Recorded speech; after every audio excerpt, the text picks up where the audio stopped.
Welcome to the WanderLearn podcast. I'm your host, Tapon. This episode is with Sym Blanchard, and we talk about Ukraine. He actually went to volunteer and help at the Ukraine border to help some refugees who were coming off of Ukraine. And I talked to him about that experience. But what was more interesting than his actual experience was the discussion that followed and how he and I debate about what the real truth is of what's going on in Ukraine. What is the Russian perspective on this whole conflict? And how difficult is it to know exactly what's really going on and to really uncover the truth? It's often said that truth is the first casualty of war, and that's certainly the case. So listen to this short podcast. It's 11 minutes long, and you can hear about Ukraine in this timeless discussion, even though we talked about it in the middle of 2022.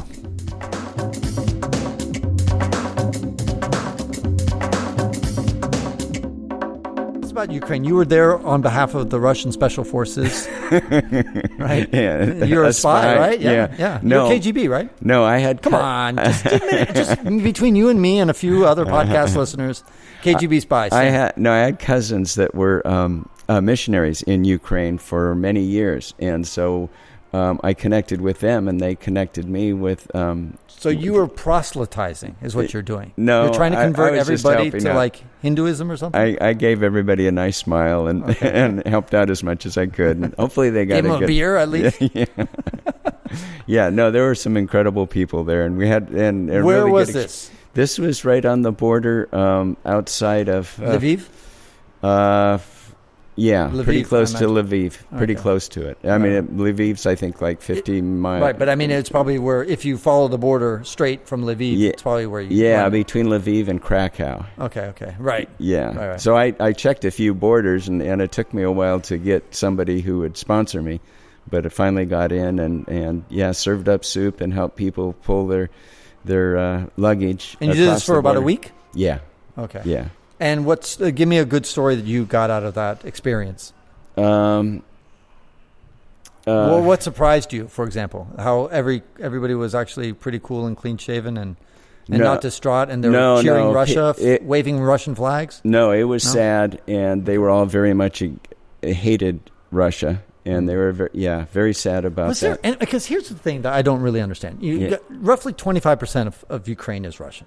Yeah. And all we hear in the Western media is how all Ukraine is united against this. And it just doesn't make sense to me. Right. That if you got 25% who are Russian, there's got to be at least a significant percentage of that, maybe a third of those guys, maybe 20%, I don't know, something. Yeah. That would be like, yeah, we actually prefer being part of Russia, or we don't care, or something like that, either indifference or whatever. Either way, we're... knowing Ukrainians and Russians, it would be like, well, whoever is in control of us, they're all the horrible, shitty leaders, and they're going to be a very cynical bunch. Yeah. And so there's got to be some ethnic Russians living in Ukraine that really are either indifferent or pro-Russian, and yet you never, ever hear about them. Yeah, I met a lady from Crimea, and she was very pro-Putin and very pro-Russian, and she was very adamant about it. Of course, this was before he invaded. Oh. And so everybody was concerned about it. Well, he did invade Crimea. This was after he invaded Crimea, though. After he invaded Crimea, and she says, we're so glad he came in, and, and Ukraine shut our water off, so we're all pissed off about that. And, of course, everybody who was escaping, they were anti-Russian, because they were escaping. If they were pro-Russian, they probably would have stayed there or fled the other way, into Russia.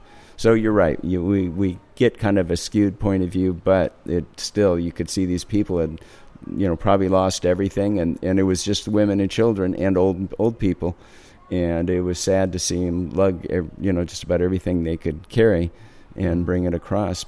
And it was interesting, I kind of mentioned Zelensky, the president, and they didn't have such a good view of him. I says, he's highly regarded now. He's becoming a real war hero. And they go, oh, really? Oh, good. So they were impressed because they just thought, here's another leader that may not be so good. But they don't know their own leader? They didn't know that he was getting such a great reception in the West. Oh, I see. That they were so, yeah. But they had positive feelings about him. or neutral? Or they kind of neutral. They were kind of wait and see. But here's a comedian who's trying to be president. Right. What do you expect? Right, and that's the other thing is that we don't. It's so hard. Figuring out war is hard enough. I mean, even peacetime. Yeah. To try to get to the real truth is tricky, especially nowadays with so much fake news on both sides of the aisle. It's tricky. And for somebody like me who likes to try to uncover the truth and really try to, I have no side.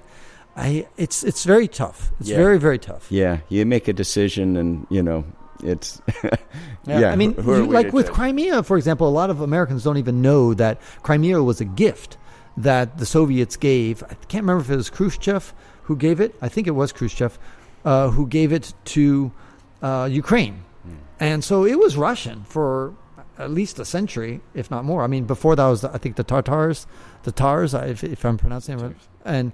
And so when the Soviet Union had it, they said, hey, just have a gift. It's kind of like, I use the analogy in my book, The Hidden Europe, that it's as if New York gifted Long Island to Connecticut. Imagine they did that. And now fast forward 50 years from now, and then the whole United States is breaking apart in pieces. Yeah. New York may say, hey, remember that gift that we gave you about Long Island? We kind of want it back in our country. In our own country, yeah. Right. Yeah, and they're like, and then Connecticut's like, no, it's ours. Yeah. But everybody who lives on Long Island is ethnically New Yorker. Yeah. Even 50 years later, and they still identify with New York, even though it's officially under Connecticut. It's kind of the same situation. And with hopefully they Crimea. have plebiscites, and where people can vote and go, okay, do we want to stay here? And I think they did that in Crimea. They did, but of course the West will say all those plebiscites are bullshit. Yeah. But I mean, I tend to disagree. I mean, I've been to Crimea, I've been to Sevastopol, I've been to Simferopol, I've been to Yalta, and they're Russian. I mean, they're ethnically Russian, just like the people in Kaliningrad, which is stuck between Poland and Lithuania. It's a territory there. It's also Russian. But the question is, do the Russians in Ukraine really want to be part of Russia? Or are they, say, I want out of that system. Right. I want to join the West. Right. And there's Russians that are interviewed that will tell you, no, we never wanted this, and we're not part of it. But of course, they could be selectively cherry picking Russians who are against the Russian movement, and they're not going to interview a pro-Russian. There's got to be pro-Russians out there. Yeah. There got to be amongst them. And same thing, by the way, with the Baltic. The Baltic is roughly around the same percentage. Yeah. In Estonia and Latvia, you've got about 20-25% ethnic Russians. Yeah. And probably the majority of them would rather stay in Estonia and Latvia and not be under Russian control, because life is better in Latvia and Estonia versus living in Russia. So even ethnic Russians majority would agree. But there's probably about 10% who say bring back the motherland. Yeah. We want to be back. Yeah. Any news media, they're usually, it's kind of cherry picking. But you go with somebody you trust, that have built up a reputation over the years, and then go with that. And even doing something you did, which was really cool, which is going there and, lending humanitarian assistance and doing that kind of stuff. In the end, you're just coming away with stories. I mean, I had that same problem when I travel. I interview maybe 10 people in the country. I mean, that's not scientific. At all. Zero. Yeah. And you might talk to 10 people. First of all, you're only talking to people who can speak English, because you don't speak Ukrainian or Russian. Right. And so you're already biasing and only things. people who are escaping from Right, and from only Russia. good-looking people, too. I mean, come on. And only women. So, I mean, I know. So in the end, you have a very selective...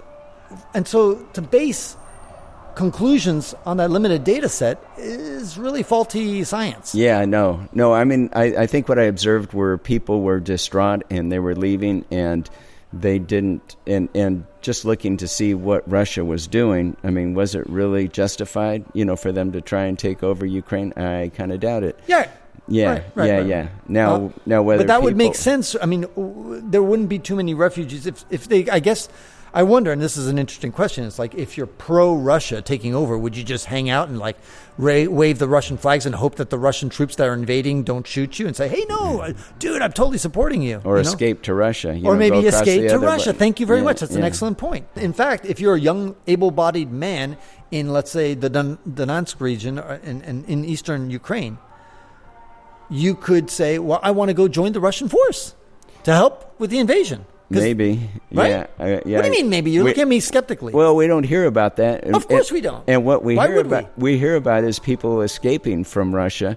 High-tech people who can, they leave Russia and they come here. And the Russians we talked to yesterday, they were happy to get out of Moscow and leave. Of course, it's a sample. But logically, if you're faced with that, falling economy and a dictator versus a democracy where you can vote the next guy out, Russia, you can't. And I think people see that, and they see the state of their, free market. It's an oligarchy, and people right. control But I it. wonder if we were having the same interview in Russia, and you and I could speak Russian, and we're hanging out with Russian people. I have a feeling that we're going to run into a lot more people who actually have some support toward Putin and just the general war, and that they. I mean, I have listened to some podcasts and some news things that actually do try to capture the Russian side of the story. Fox. No, it's not just Fox. I mean, you find all sorts of things. Like the BBC will do that stuff. Yeah. And now, of course, the BBC, what they'll do is that they'll portray it all as this is Russian. Look at Russian propaganda. Look how outrageous they claim that nothing's happening and that kind of stuff. Anyway. Yeah. I agree. You have to be wary of that. But in that instance, and the stuff with China and the Uyghurs and Hong Kong and Taiwan, I kind of side with the Western democracies. Democracy versus the autocracy or the dictatorships. Do you think? Yeah. Do you think that China will go to war over Taiwan? I don't think now. Not next week, so maybe. Much. No, hopefully, if they treat Hong Kong right and come and are decent to the Uyghurs, that Taiwan will want to join China. I don't think they're ever going to want to join China. I think they will if it turns out to be a good thing. I mean, there's a lot of Taiwanese that want to join China. I mean, that makes sense. It goes back to what I'm saying about Russia and Ukraine, which is, in other words, within the population, it's divided, and probably the majority of Taiwanese want to. I mean, I've never been to Taiwan, so I don't know what the fuck I'm talking about. Yeah. But I'm going to guess that the majority want to stay independent. Because if the majority wanted to be with China, they would have been with China a long time ago. Exactly. So my guess is that the vast majority of Taiwanese, don't want to join. Well, they had votes, and it was pretty close for a while. Really? Yeah. And this is about 10 years ago. But recently, just the way they've treated Hong Kong and the way the dictatorship has gone, there isn't a big incentive to go, which is, a shame. I mean, it would be nice if they, turned out to be a little more reasonable. And that ends this episode of the WanderLearn podcast, where we explore travel, technology, and transformation. If you'd like to see the show notes with links to what we've talked about, go to WanderLearn.com and click on this episode. If you'd like to connect with me, just remember Tapon. That's my first initial and my last name. Tapon is always my social media username. My website is ftapon.com. Do you want to leave me an anonymous voicemail where you can make a comment or ask a question? Then go to speakpipe.com/ftapon. Furthermore, if you'd like to get rewarded for supporting my projects, then go to patreon.com/ftapon. That's where you can pick up some remarkable rewards for as little as $2 a month. Now, 5 quick favors. Number 1, subscribe to the WanderLearn podcast. 2, download it. 3, share it. 4, review it. And 5, sign up for my newsletter at wanderlearn.com. Our theme music was composed by Eric Stratman. This is Francis Tapon, encouraging you to wander and learn.